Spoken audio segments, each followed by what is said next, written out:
The Conservative who led the debate called for tax cuts for the millions and not just the millionaires. Viv Robbins reports. The debate had been triggered by an online petition calling for the planned increase in petrol duty next January to be scrapped, which had gathered more than 110,000 signatures. Except at times of crisis in supply such as Suez, motoring fuel had never been so expensive, Mr Halfon said, and MPs needed to be realistic and truthful about who was having to pay the lion's share.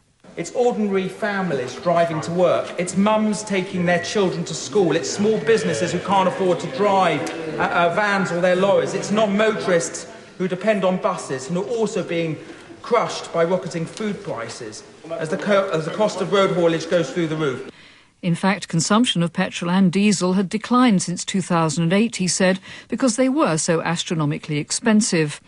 That brought this intervention from the Liberal Democrat President Tim Farron, who represents a rural constituency in Cumbria. Does he not agree perhaps the consumption in rural areas has probably gone as far as it's going to go? Demand is so inelastic for petrol because people have only one way of getting to work, and that's by driving, even if they're on the minimum wage. That this is now no longer an issue of environmental concern. This is about social justice.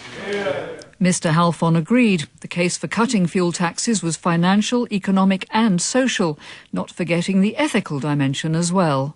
We must show that tax cutting is a moral creed. We must show that this is a government not for the many, for not the few. A government that cuts taxes for the millions of British people, not just for millionaires.